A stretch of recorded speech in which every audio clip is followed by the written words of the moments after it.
God really has become my father. I don't talk to him as much as I should. I don't follow him as well as I'd like, but he's had the grace to cover me when I really needed it. And sometimes I think maybe he's left me a little broken because I'm such a prideful guy. If he hadn't left me that way, I would have probably just left y'all a long time ago. But I've always needed you, and I've known that.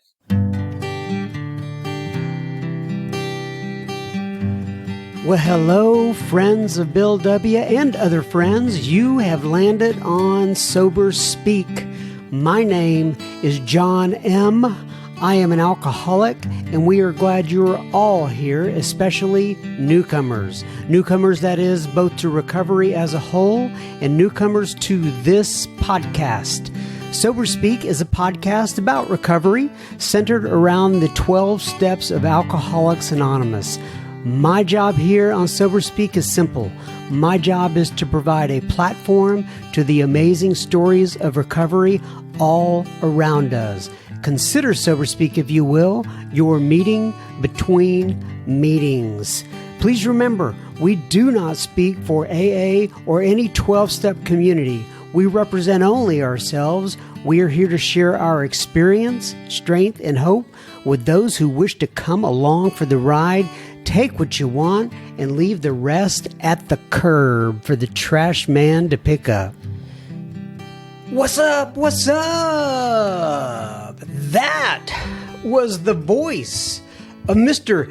Danny B that you heard at the beginning of this episode, and you are going to be hearing so much more from that gentleman in just a moment. But first things first, or I believe it's primero things primero. This episode is brought to you by Sean and Joshua and Ian. Do you know what Sean and Joshua and Ian did? Well, they went to our website, www.soberspeak.com, which was created, by the way, by the lovely Mrs. M. And they clicked on they clicked on the little yellow PayPal tab and made a contribution. So thank you so much, Sean and Jason and Ian. This episode is coming right out to youans.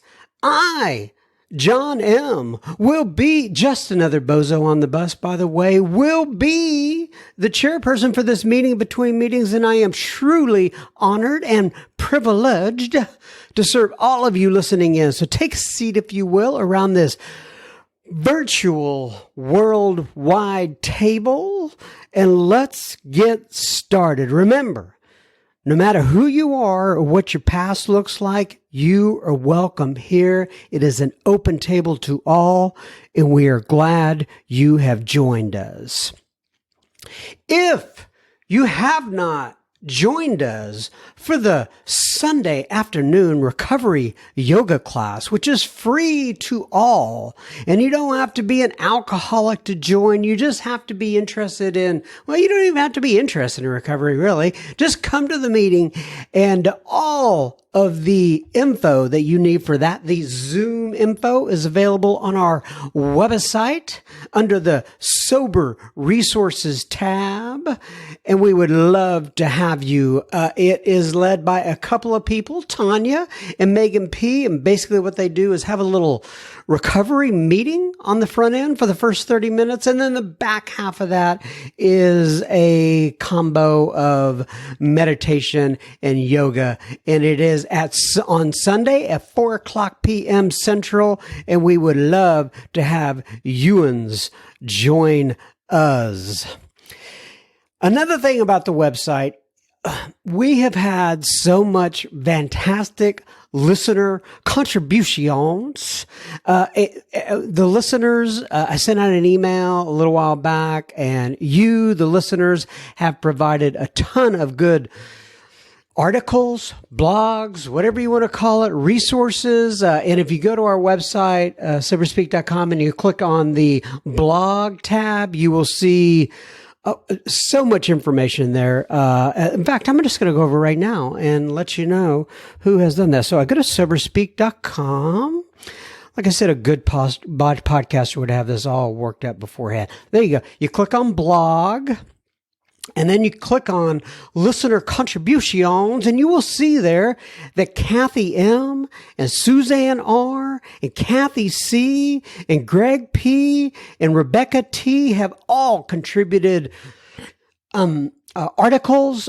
Most of them are about the episodes that you have listened to before, but it is absolutely fantastic. And also, if you click on the transcripts tab, you will see the transcripts from the past, 4 or 5 episodes that we've had. We just recently started doing this, but some of you like to read along at home, if you will, so you can go out there and see all of that stuff. That's about it. Now let's just go on into Mr. Danny B. from Spring, Tejas. Danny B. got sober on February 18th of 1981. That is 40 plus years, folks. We discuss Danny's colorful background, as he calls it, which includes being a sailor, an ex-con, and a bank robber. We've had other bank robbers on before. Danny describes himself as, quote, old school, unquote, and he will tell you what he means by that. And he has some opinions, which is interesting, on foul language, if you want to call it that, a colorful language in the meetings of AA and elsewhere. Danny is an absolute AA treasure. Sit back and enjoy. I know you're going to love this one. And we will have plenty listener feedback at the end of this episode. Enjoy. Okay, everybody. So today we are sitting here with Mr. Danny B. And Danny B is just laughing here. He's like, what is going on with this guy? So Danny, why don't you go ahead, introduce yourself, give your sobriety date if you wish, and then let people know which area of the country you are sitting in right now. Well, my name is Danny B, as you say, and that's for Brown, actually. I'm not very anonymous in that respect, but Danny B, and I've had the gift of sobriety since February the 18th of 81, which was just turned 40 years. February 18th? February the 18th. Yeah. And I'm sorry, I missed the year again. What was that? 81. 81. 40 years. Right. That would be like 7 months and 10 days longer than John A. and, who's only got 39 years. All right, so let's go ahead and address that right off the bat. Yeah. Danny is referring to John A., which our listeners know as Reno John. They've heard him many times. And you and Reno John know each other. I think you said you were roommates at one time. Is that right? Oh, yes. We've been very close. He and Bob R. from Dallas and I have been very close for probably 35 years. And when we were both getting a divorce when we were about 10 years sober to 11 years sober, and we were roommates and went to the Dallas North group. Mm-hmm. And so, yes, I know John very, very well. We have a lot of fun at each other's expense, which AAs are wont to do. But he is a fine man and can be counted on. He's just a super guy. We've had a lot of fun. We had a lot of interesting little things happen. We were when I was 11 years sober at my AA birthday, we had a pizza party at our little apartment and invited a few friends over to watch a movie. I think it was a Charles Bronson movie back then. We were all set up. It was exciting. It was my day, and we got a call. A guy wanted somebody to come 12-step him. And I was like, my first reaction, honestly, was, really, this is my AA birthday. I didn't want to. But John and I looked at each other, and I said, okay, well, we'll go get him. So we went over and got him and brought him back with us. And he sat there and shook and freaked out while we ate pizza, tried to feed him pizza, and told him everything was going to be all right. We took him to some meetings, and neither of us wound up sponsoring him, but he got sober, and he always remembers that little pizza party. So John and I go way back. That's great. I started speaking around the country. Uh, well, I guess I was 20 years sober, and when I started speaking, well, I'd spoken regionally, but around the country, because John was supposed to speak in Flagstaff, Arizona, but he had slipped coming out of his house and had a minor concussion, and they wouldn't let him fly. And in those days, you could just hand the ticket to someone else. So they were all freaked out at Flagstaff and saying, well, who's encore tapes? And they said, well, who's going to speak? And John said, let Danny do it. He'll be okay. And so they said, send him out here. And I spoke Friday night there, and I have spoke probably hundreds of times since then around the world. It's been, so we're good friends. Ah, that's cool. Yeah, I just recently spent time with him and his wife, Patsy. And I'm going to say this is going to sound very strange, in my hotel room at the Texas State Conference. But the reason we were up there is because we were recording John again, Reno John, on an episode which I will release shortly. But that's very interesting that you guys know each other. Yeah, and Patsy's a sweetheart. I remember when they were dating. I will guarantee you that he outkicked his coverage because she can do better and he can't. But outkicked his coverage. I've never heard it put that way. So we were talking a little offline before we actually got on here to record, and you had mentioned something about the word old school, and kind of your take, philosophy, bent, whatever you want to call it, regarding AA and how you spread the message, if you will. So why don't you talk about that a little? What you mean by that? Well, when I came into Alcoholics Anonymous in West Texas, all meetings were at 8:00 at night. You made 8:00 meeting, or there wasn't going to be a meeting unless they were at a house, or you went by somebody's house and visited with them. And it was really wonderful because everybody, the old guys, the old timers, the new people, were all there together, and nobody was waiting on their turn to talk because the podium was set up. If you were to talk, you were called on to come up to the podium and talk. You didn't sit in your chair and wax eloquent. And it's very difficult to get up behind a podium, say who you are, what you are, and your dry date, and then look at a bunch of people and just start telling me all about your miserable day. It will get short really quick.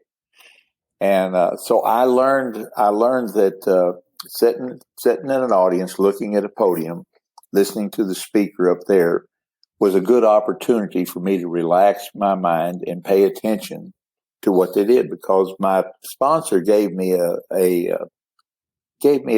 task. He said, your job is to sit here and look the speaker in the eye and keep him honest. Because he said, drunks, they like to be, they like to embellish. And he said, I want you to watch them, boy. And I would stare them down. And I learned the value of the drunk logs, because that's what we did. We got up and we talked about what it used to be like, what happened, and a good life that we have now. There was not a lot of talk about the steps and how the steps impacted you and how important they were.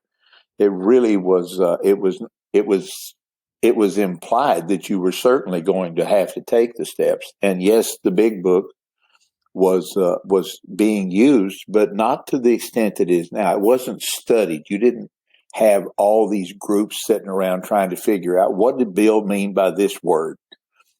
I think he meant exactly what he said. So there wasn't a lot of that going on. And yet I would see people come in and they would relate to me, or I would relate to them based off of where they had been and what they were doing. And then I would see their lives had changed. And I became enamored of Alcoholics Anonymous. I was smitten with a magnificent obsession for sobriety because of people like Johnny Harris. Everyone knows him. I thought I was different because I had been in Big Spring State Hospital. I had been in prisons. I had lived on the streets. I had all these reasons why I'm different. And yet one day I'm sitting here and I'm listening to Johnny Harris tell his story.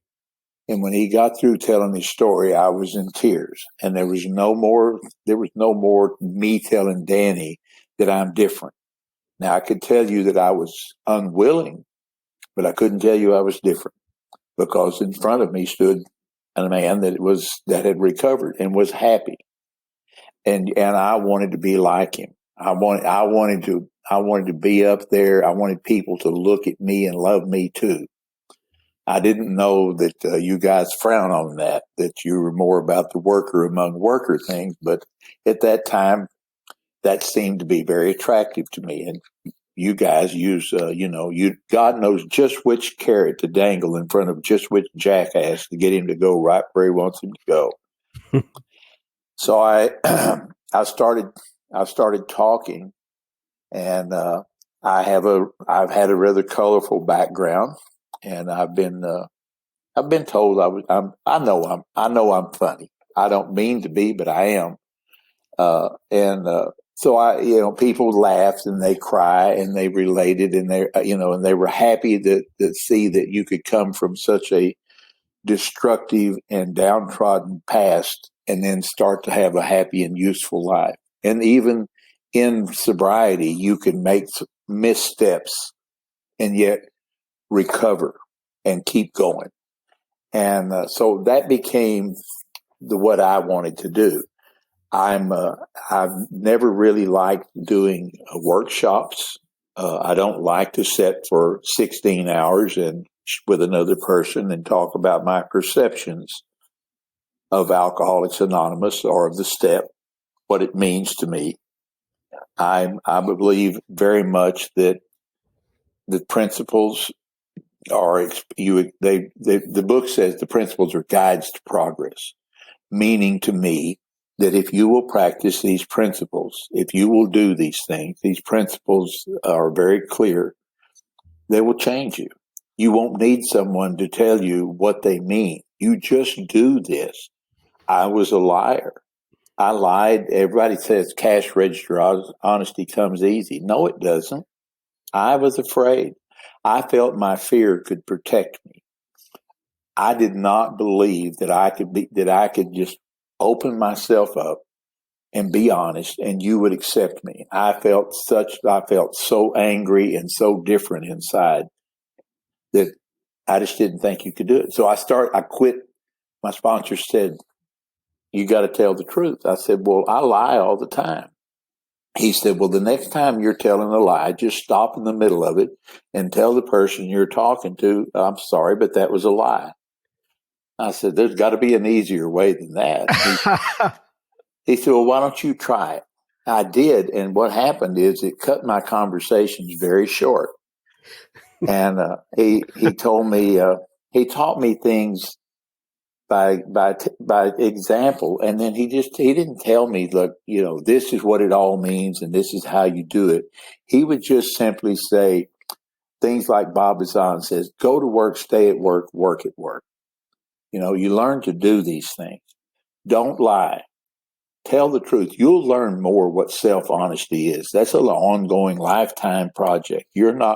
God loves us too much to let us see ourselves clearly all at once. He just has peeled back the onion a little at a time and let me deal with Danny, with him, the best I can over time. I'm a much, much different man than I was when I walked into Alcoholics Anonymous 40 plus years ago. Alcoholics Anonymous 40 plus years ago, I was just addicted to booze, and I lived a self-centered, violent lifestyle. And I came in here with you guys, and it's just I learned to quit cussing all the time, for one thing. A lot of people don't pay any attention to that. People say, "Hey, what does it matter? We're all in AA. We're different." No, we're not. Actually, if you want to be able to, I believe this about cursing, especially not in a meeting. And don't do it when you're talking to me. It's not that I'm above it. I've got very colorful language. If I hit my thumb, you'll put your hand over your ears. I was a sailor and an ex-con, so yeah, I got some. But when somebody just tells me I'm effed up, I'm effing mad. You haven't told me anything. You just told me that you stepped behind an emotion and you're hiding. So why don't you quit using that language and slow down and tell me who you are? What's wrong? And if you will start to use the English language to describe what's going on inside, you will be much, much clearer, and we will have a communication that really matters. That's my 2 cents worth on that. The other thing is that there's little ladies who there's people who come in who their sensibilities are keener than ours, and I don't want them walking out of our meeting because we don't want to care about them and about their ears. I also believe you should dress. Believe you should dress appropriately to go into Alcoholics Anonymous. I'm like I said, I'm old school. I was taught that way. Respect is everything. So, love it. So yeah. you mentioned also before we got started here, we were talking about,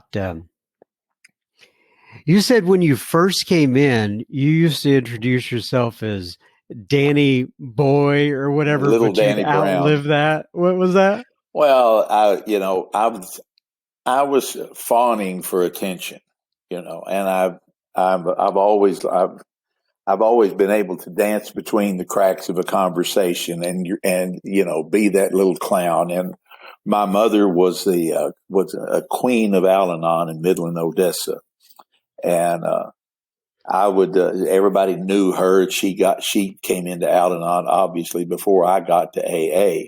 And when I showed up, they'd call on me to come up with everybody in a smaller town and said, "There's Rama's son, Danny." And I would get up and say, "Well, I'm little Danny Brown, boy alcoholic." And everybody chuckled. That was very funny to them. And we had an old woman. Boy alcoholic. Yeah. And I continued to say that, but after a while, it was pretty clear that the boy part was going to have to go away. There was a woman that had sobered up in 51 that was around our group, and she was very, very well thought of, and she was just the funniest woman in the world and very active in Alcoholics Anonymous. And she would see me, and she would call me Mrs. Brown's little boy Danny. And I would talk to her, and she would say, "Honey, don't shake my tree if you don't want my apples." And I thought that was a clever thing. But after a while, I thought about the things. I think about the things that you guys say to me. I do. I spend time afterwards, and I wonder, is that just a clever saying, or did that have some meaning? And what I think she was saying to me is that, honey, if you ask, I will tell you. But I'm not going to go around sticking my 2 cents worth in. I don't have a dog in this fight. If you want to misbehave, if you want to act poorly, if you want to act outside the principles of Alcoholics Anonymous, that's on you. However, if you come to me, don't expect me to co-sign, and don't expect me to lie to you. I love you too much for that. So I think that's true. And yeah. Mm-hmm. We will be continuing our conversation with Danny B. from Spring, Texas in just a moment. Just a reminder, you were listening to Sober Speak. You can find us on the World Wide Web at www.soberspeak.com. You can also find the donate button on our website, which you can use if and only if the Spirit moves you to do such. Please keep in mind this is a podcast funded by you, the listener. Sober Speak is a self-supporting organization through our own contributions. We are not allied with any sect, denomination, politics, organization, or institution. We do not wish to engage in any controversy, neither endorse nor oppose any causes. All right, now back to Mr. Danny B. You mentioned your colorful background, if you will. Yeah. Let's talk about that a little bit. I'm sure there's some circumstances, if you will, that brought you through the doors of Alcoholics Anonymous. So can you give me a thumbnail sketch? Yeah, I started drinking when I was 14. I had serious emotional problems. I wound up in Big Spring State Hospital twice before I was 16. I escaped. So just real quick, when you say serious emotional problems, how were those manifesting? I was depressed. I mean, almost clinically depressed. I couldn't concentrate. I didn't have friends. I was walked around kind of in a haze. I just lived in my own world. I didn't know what was wrong. There was, of course, there was things that were both nutritionally and family wise that perhaps contributed to that. And it was a time that I'm a preteen, and I've got we got no money. I've got a father that is got problems, and my mother, who grew up dirt poor, was her only teaching to me was don't do that, you could get hurt. And so I walked around in fear, and I eventually wound up in Big Spring State Hospital, escaped. I went to Big Spring State Hospital the second time because I got my first drunk. And when I got drunk, I got in a fight, got my nose broke. I'd stolen my mother's car, and I wrecked it and wound up in juvenile detention. And they thought I got out of the hospital a little earlier, and I thought I'd found the first thing that ever made me feel like I could fit in and like I felt good. I escaped from the hospital, and I grabbed a couple of guys from that hospital with me, and we made it over to my hometown and picked up two more guys we were in a stolen car. We made it south from Midland, Odessa to Villacuña, Mexico, where I sold that car to a taxi driver. We got drunk in a Cadillac bar, and there was a big fight ensued, and we were all thrown in jail in Mexico.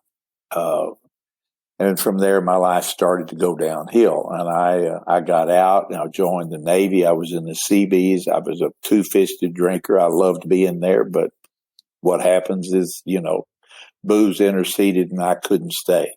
I wound up on Skid Row. I lived on Skid Row. I learned to lie, cheat, and steal and hustle. I left Skid Row, and I started hanging out with guys that were professional thieves. And I drank whiskey and carried a gun, and pretty soon I'm ripping and running, and I wind up in prison. I get out. I solemn oath that I'll never drink whiskey again except on special occasions, and it turns out getting out of prison is a very special occasion. So I drank again, and I married multiple times. Everyone knows I had two wives at one time.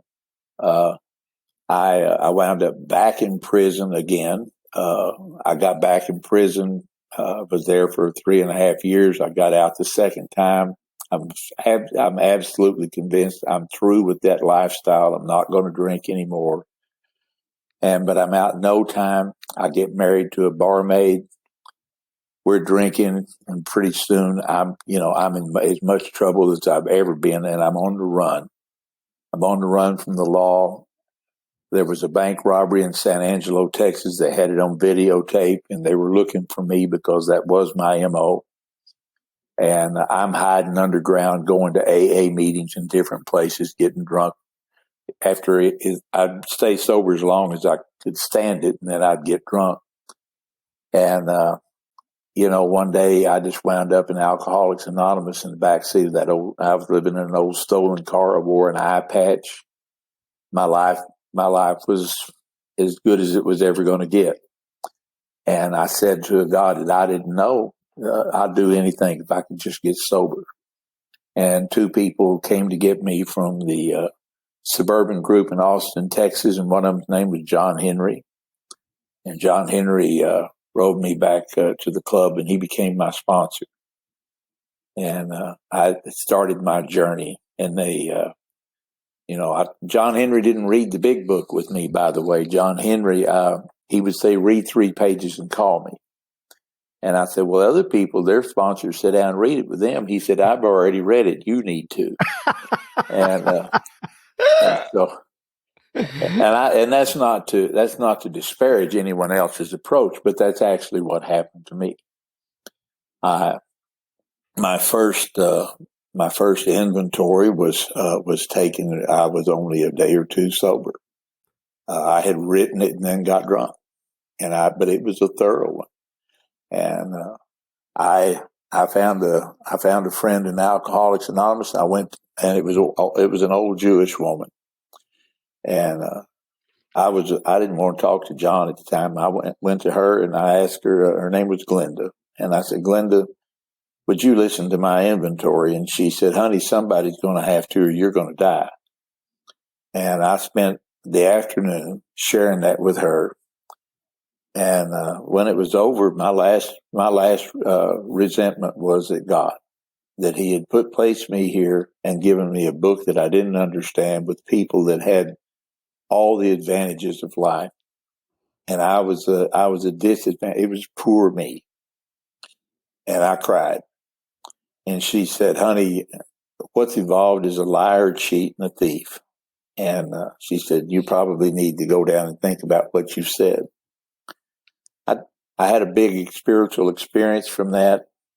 Wasn't long after that I had to do more, because there was things I held out, and I went to John Henry and I began doing recovery in earnest. I eventually had to turn myself in to the robbery department in Austin over that bank robbery. I went down there. My John Henry. I told him that I'm not. There's some things I didn't tell you, and that was one of them. And he said, "Well, you've got to go in and clean that up." And I said, "Oh no, I'm not going to do that." He said, "They'll lock me up the rest of my life." He said, "You told me you were willing to go to any length to have this gift." Mm-hmm. I said, "That's theory. This is serious. They will lock me up forever." He said, "Well, get another sponsor, because you won't make it with that." And I just sat out in that old car and I said, "Well, God, if you want me to do it, you're going to have to help me, because I'm too afraid." And I had an epiphany sitting in that car that 4 walls do not make a prison. Prison is something you carry around on the inside of you, and I had the keys to the kingdom.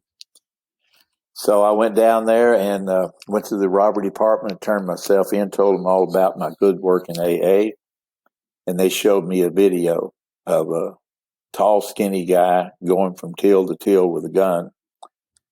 And the second time, it was very grainy, and the second time I watched it, I thought, I'm in so much trouble.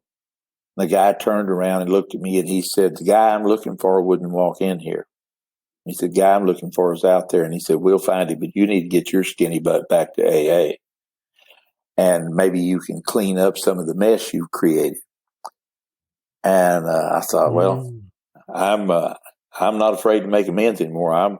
I'm in AA forever. And and it changed my life. It was I didn't have to run, and I was on parole. I mean, they could have they not only didn't revoke my parole, they put me on annual report, transferred me from Midland, Odessa to Austin, where I'd gotten sober. And just remarkable things happen. The book says all sorts of remarkable things happen when you sincerely take the position that He's everything. And God really has become my father. I don't talk to him as much as I should. I don't follow him as well as I'd like, but he's had the grace to cover me when I really needed it. And sometimes I think maybe he's left me a little broken because I'm such a prideful guy. If he hadn't left me that way, I would have probably just left y'all a long time ago. But I've always needed you, and I've known that. I've never been able to really hold myself up as a shining example of how Alcoholics Anonymous ought to be done. I've learned from my sponsor that a bleeding deacon and an elder statesman sometimes wear the same clothes. And you just gotta learn to surrender self over and over again. Do what we're doing today. I have things I want to do. I'm building a fence to protect me from to a barrier between me and my neighbor. I'm old enough now. It's my nap time. But this is what we do. One of the guys that helped me build the fence, I didn't need him to help me build the fence, but he's 90 days sober. He just needed somebody to come over and just, I pay him a little bit of money, but mostly I just wanted him to be around.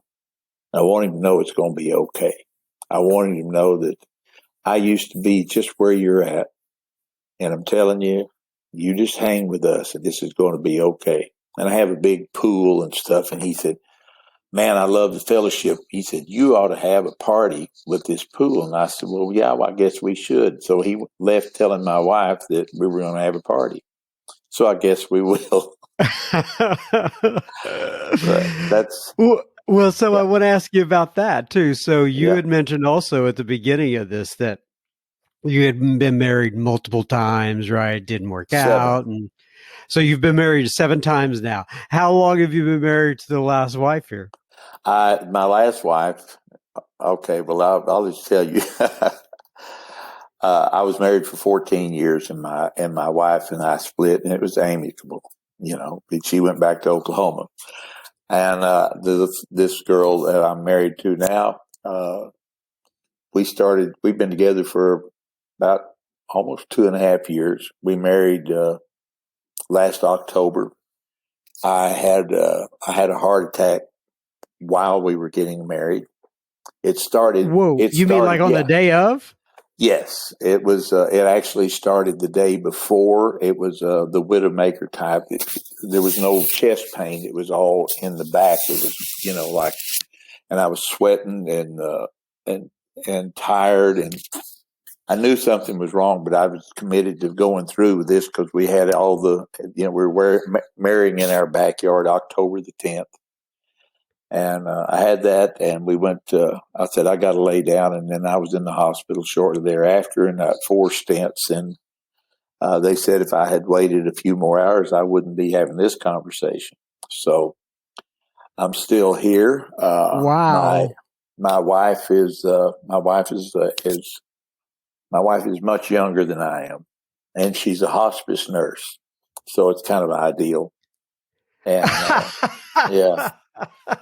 But we're active in AA. We're active in family. We enjoy our home and our life. We get along good. She's like a kind of a homebody. She likes to be around here and putz around the house. And I'm a big dog and cat fan. I got one cat that I like a lot, and the rest of them, and I got 3 dogs, and I just love them. Your shirt there says what? Best dog dad, is that right? Yes, it does. Yes, it does. And my wife gave me that.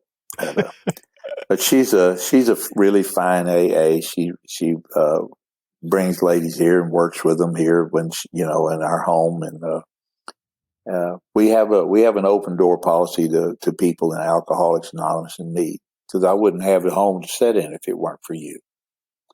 If it weren't for you, I wouldn't have it. John Henry told me, he said, never get a truck too nice to throw up in.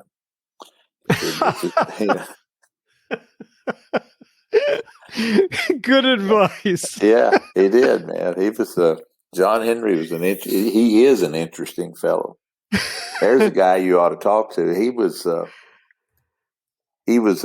opening act for John Coltrane. Wound up living on the streets, a Vietnam vet, and he got sober many years ago, and he became a asset manager. Made made tons of money. Very successful guy, but he never Maybe forgets, huh? maybe when we get off here, you can give me his contact Be happy information. to. Be happy Yeah. to. John Uh, Henry, very interesting fellow too. and Great musician. Huh? I don't think I told you this, or maybe I did. Yeah. Oh, I told you through text, but how I got your information was Okay. from Tim H., who's Mhm. been on the podcast in the past. I'm assuming you guys have ran across each other at conferences and stuff like that. We have many times for a long time. We're very fond of one another, and we also have a meeting once a week. A few of us. It's by invitation only, but it's he and I are in it, and it's sort of like a mastermind group. We're men get together who've been here for a long time, and it's the longer you're here, the more you believe what you say. And it's it's been very helpful. A bunch of us who've been sober a long time have talked, and we finally can. It's easier for me to open up to people about my fears of aging, my fears of being infirm, my desire to be more active in AA again, and why am I slowing down, and all of that stuff. And it's a very nice thing to have. Yeah, it's interesting. Doing this, what I do, I get to hear, folks like you and so many others. And like when you were talking earlier, I was thinking of an interview I had done with JS. I don't know if you know him from Sedona, Sure, Arizona. I know Jay. Okay. So one thing that he talked about during an interview with him that I've thought about many times, and that is, he said something to the effect of, he does a lot of research with the primary documents from Bill Wilson's writings. And he Yeah. said he'd looked through every one of Bill Wilson's writings, and he had never once found a excerpt where Bill is counseling somebody and he says to somebody, well, what you need to do is to go to page 43 of the big book and look at this True. paragraph. And that's exactly what you need to do. And for whatever reason, that just kind of, something clicked with me. And much like you were saying earlier, so many people who kind of parse and dice and exactly what this was the bill said and the first 164, and I get all that. Hey, believe me, Yeah. I'm a big book guy. I love the big book, right? It's how I got sober. However, like my friend Gary Kay says, you probably know him as well. Very well. Gary Kay, Yeah.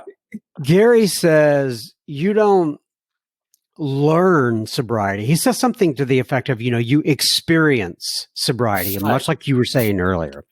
Gary grew up where I was one of the people Right. who'd been sober a while, and we were in the same area, Midland, Odessa, and so yeah, his sponsor, Gary's sponsor, had come to me one day before Gary came around.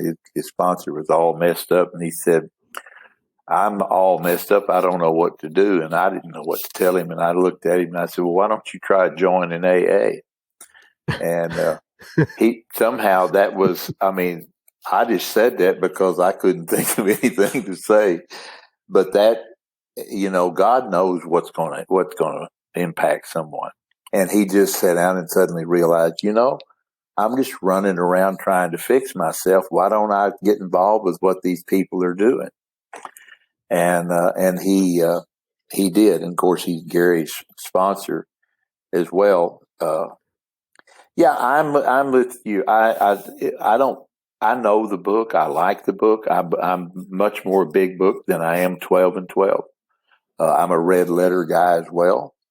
But when I talk to somebody, I don't try to. I talk to them about my experience.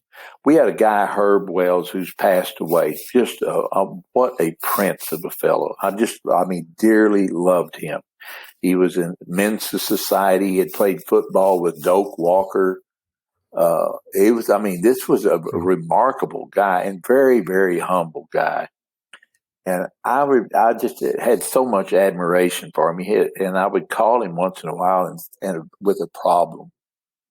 And he would always say, gosh, you just picked just the right time to call about that. I was just thinking about that very thing. Now, he was just being helpful and diffusing me. And he would talk to me out of his experience. And, and that's the thing that I love about you guys. It's a thing that, you didn't tell me about my drinking. And now that we're doing these Woodstocks, I think those are probably wonderful and very interesting, and they're great for a gathering of humans alcoholics to share information and all of that. But mostly, it's not the information; it's community. It's the relationships. Yeah, you bet, man. Don't forget, you don't forsake the gathering together of yourselves. There's another book that says, stir up the gift that is within you. This sort of thing is what it's really about. I don't think it matters a whit whether the speaker can get up there and tell you interesting insights about the second step. The second step is not a complex step, but I've known people that can talk for 2 hours on it. But the main thing is that we're talking about surrender. We're talking about God. We're talking about the need for each other, and we're sitting together in a hall, and there's going to be a good chance that we're going to go with a common topic and sit down and look at each other and think, how remarkable is this that we're sitting here and we're not drunk. We're, that maybe the mess that I left at home with my family, I can go home and straighten it up. And it won't have much to do with what the speaker said. Lord, you could put a tape recorder up there, and we'd be the same. Anyway, that's my soapbox. Well, Danny, as you know, we really didn't know each other before spending time together here. Nope. And you have not heard one of these episodes in the past that I know Sober Speak, but I could tell you this. When I first started this little journey, and there's a whole story that goes behind that, one I won't bore you with, but when I first started this little journey, this is exactly what I envisioned. And by that, I mean kind of a combination of some of somebody's story, but also just like sitting down and having coffee with somebody and talking about their experience in an AA and what it's been like and what their viewpoint is on that, and being able to share that with others throughout all four corners of the world. And this has been great. I really have enjoyed our conversation. I have as well. You're a very pleasant person, and I have enjoyed it very much. And I will listen to some of these things.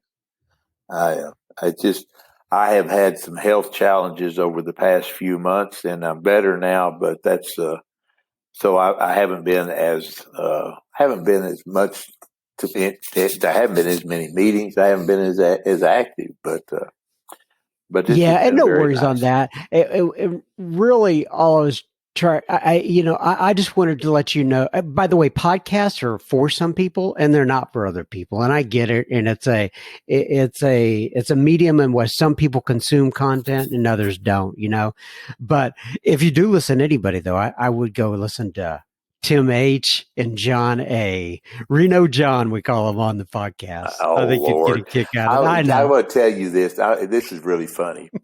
So we're 11 years sober. We're both going through divorces, right? Crazier than peach orchard boars.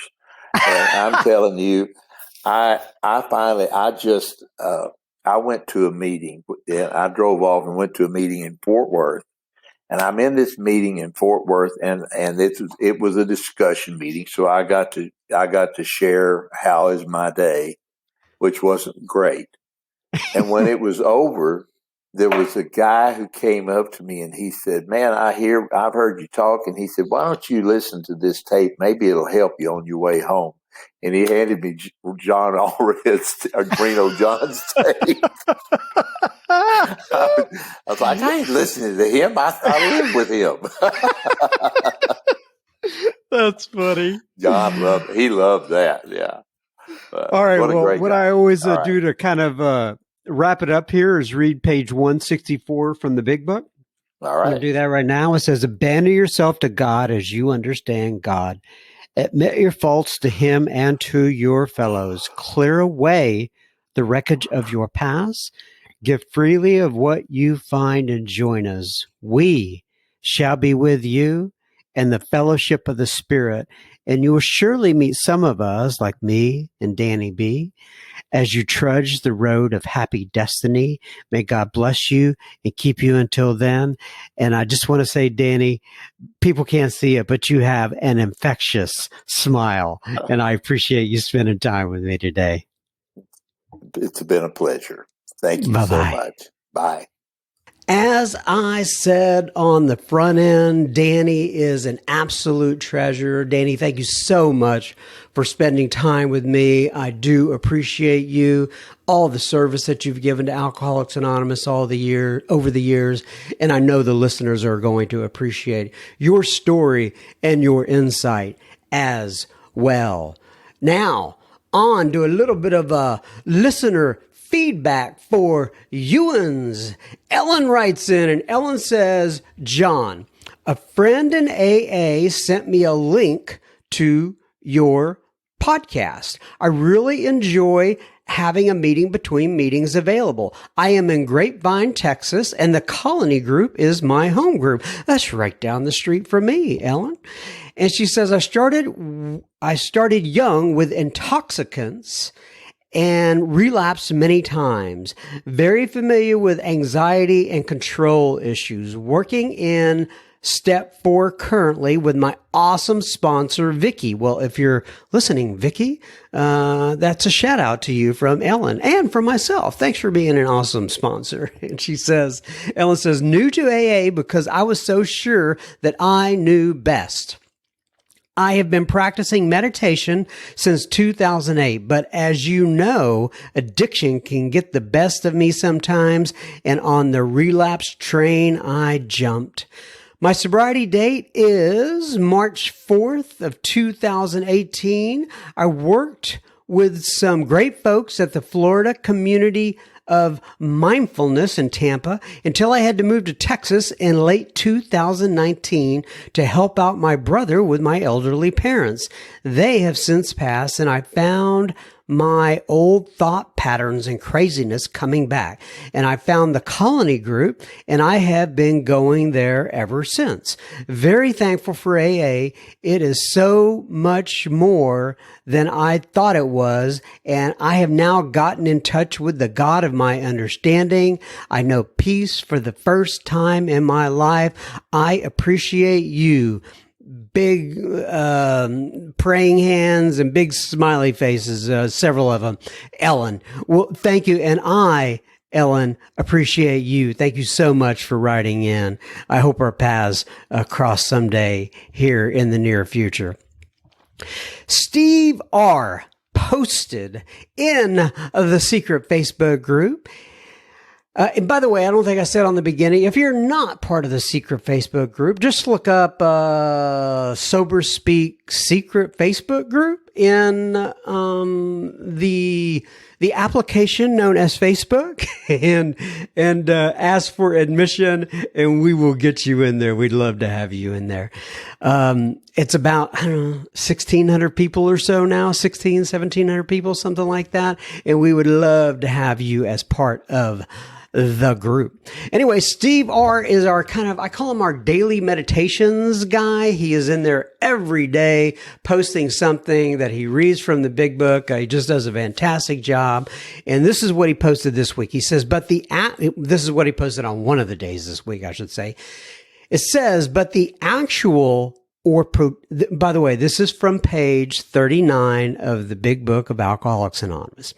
It says, but the actual or potential alcoholic, with hardly an exception, will be absolutely unable to stop drinking on the basis of self-knowledge. This is a point we wish to emphasize and re-emphasize, to smash home upon our alcoholic readers as it has been revealed to us out of our bitter experience. Let me go ahead and read that first part again to emphasize and re-emphasize it. It says, but the actual alcoholic, with hardly an exception, will be absolutely unable to stop drinking on the basis of self-knowledge. And then Steve goes on to add a little commentary afterwards. He says, in some aspects of our lives, knowledge is powerful in that it enables us to make good choices, but not so with our alcoholism. Knowledge is not enough. We need a power source. Our own power is insufficient. And then he says, what she always ends it with, help one, save two, happy Wednesday. And he started to add a little camel symbol next to his signature. So anyway, Steve, thank you so much for posting that, my friend. Tony D writes in, Tony D says, thank God I'm just short of 5 years and 10 months sober, but I am still a baby and I feel like a junior. AA, the union, frightens me from my first sponsor. I'm not sure what that means. Hopefully this comes clear here. He says, I realized recently how full of fear I am and was. Thanks to attending meetings and discussing with my AA buddies, I now really see that fear is something I have to work on daily, at work as well as home. But mostly, I'm afraid of service and doing things wrong. I aired this recently at a meeting, and I know I have no full base for this. It's all me. If I really look deep and I see the fear that has been sown through those I have wronged and cannot reach out to, a lot of those I already apologized to back in the day. That said, it niggles at the soul. I'm going to have to look up that word, Tony. It niggles at the soul. I mean, I kind of get what it is. It's like a not nice wiggle, I think is what that is, kind of gnawing at the soul. I was told, forgive yourself and move on. The feelings are improving, but my fear is slowly dying. It is gradually releasing me, and my higher power is taking complete control. I feel the difference. I'm so thankful to AA and your service, John. God bless. And then he signs it TD. Well, TD, Tony D, thank you so much for writing in, my friends. I bet you he's from the United Kingdom. I can tell usually when people spell words in a particular way, like realized or apologized or something, and it's a little different. I could tell they're from either the United Kingdom or Canada sometimes. Nonetheless, that's it for this week. One more week down. Episode number, this is 199, folks. We're almost to 200. Or was it 199 or 98? Anyway, we're getting close to 200. But God bless y'all. I'll probably be back next week. As I always say, we take it 1 week at a time. Keep coming back, folks. It works if you work it. Love you guys. Just for two.